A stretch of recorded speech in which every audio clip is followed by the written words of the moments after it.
Jessie from Born and Fed. I am here today to talk to you a little bit about paced bottle feeding. And that is a technique that we use for really any bottle fed baby, but especially breastfed babies who are going to have bottles at times, to try to pace or make their feeds mirror breastfeeding so that they're not chugging a whole bottle in like no time at all.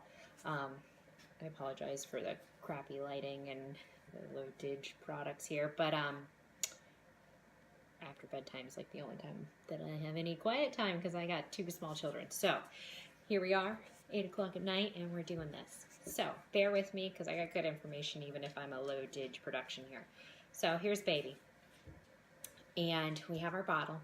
Now generally people, when they're bottle feeding babies, they want to hold them flat on their back, put the bottle in, and let the baby just chug the bottle down, right? So this is kind of the natural go-to bottling a baby. The problem with this position is that baby has gravity working against them. The whole bottle is just flowing down into their throat, suck reflex is going, and they just chug, chug, chug. They're not responding to any kind of satiety cues because they chug the bottle so fast that they don't even know they're full until it's gone, right? It's a good way to get your feeds done quickly, but it's not a good way for baby to not A, overeat, or B, have kind of a more natural relationship with the bottle that's going to mirror breastfeeding.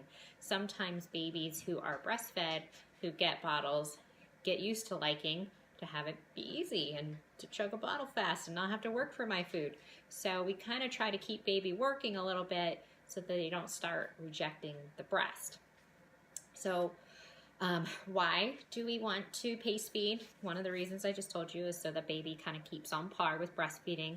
This is really important for moms who are breastfeeding primarily but are going back to work and baby is in some kind of care situation during the day and mom really wants to keep breastfeeding, but through necessity baby needs some bottles. Another reason is that most bottle-fed babies are overfed, right? And that can lead to a whole long gamut of health implications as far as overeating, and they say obesity and all those kinds of things. But more simply put, it's often can make babies overfull. They vomit more. They can be colicky because they got an distended belly. And the problem for moms who are breastfeeding is that baby gets used to volumes that are a lot larger than what baby's getting from mom. So that makes an imbalance, and then it ends up feeling like mom isn't producing enough when the reality is that baby is being overfed by the bottle. So that can ultimately lead to early weaning because it starts a vicious cycle of baby wants more, mom's not making enough, so then we supplement each feed with a little bit more, and that just decreases mom's supply. So how do we pace feed to help prevent all these issues? Instead of baby being on the back, we want baby upright. All right, so baby is in an inclined position. You're going to take the bottle, slowly tickle the lip. So we're kind of mirroring the breastfeeding where we kind of offer the nipple to baby and we let baby take the bottle in. We're not shoving it into baby's mouth. We're not popping it in and then doing the nice kind of chug technique where we're massaging the roof of the mouth to get the suck reflex going. We're not rubbing baby's chin, all these kind of things that we do to make babies eat more. We let baby take the nipple in. So now baby is here. Baby starts eating. Baby sucking, this is great.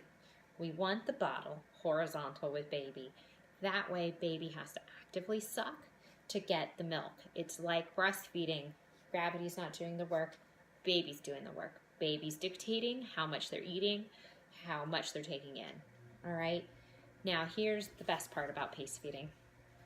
So I'm gonna bring baby in closer. So baby's eating like this, right? So 20-30 seconds go by, baby's actively sucking. Then we keep the nipple in the mouth, but dip the bottle down, right? So now the milk level is below the line. Baby's still sucking, maybe taking a break is fine, but the nipple's still in the mouth. This mirrors the natural breaks that babies take during breastfeeding, right? Because during a breastfeed, babies will kind of have bursts of sucking where they'll suck, suck, suck, pause, suck, suck, suck, pause. That's natural. This is mirroring that, right? What this does is it extends the length of your feed. It makes baby work a little longer for less food, okay? Which sounds counterintuitive, but that's the way that nature made them, right?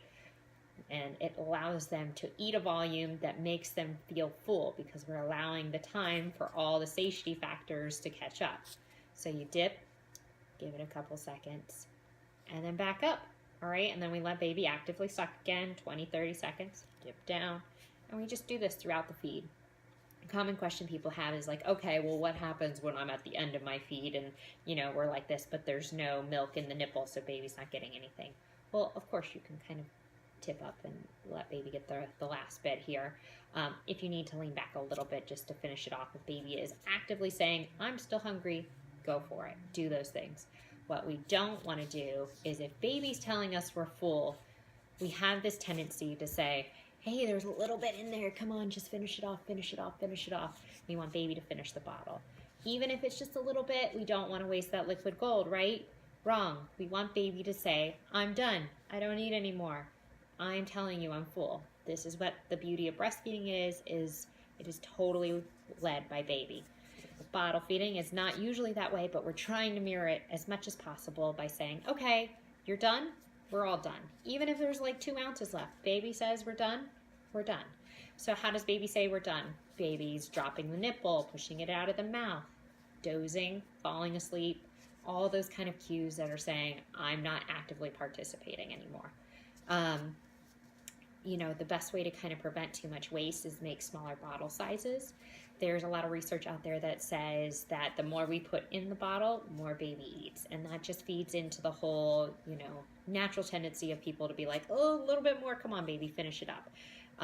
So most babies are in the 3 to 4 ounce range once they kind of get past that first month, up until about 6 months. So you can usually be pretty safe if you're in there.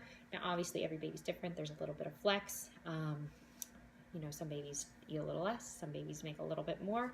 You can always do like 2 ounce freezes with your breast milk so that you're thawing 1, see how baby does. And some people like to do a couple single ounce freezes, so you can just add an ounce. That way you're not like thawing 4 and baby eats 2 and you're kind of left with 2 in the trash. But that's kind of the best way you can make sure you're doing the best by your bottle-fed baby, bottle and breastfed baby, and your milk supply.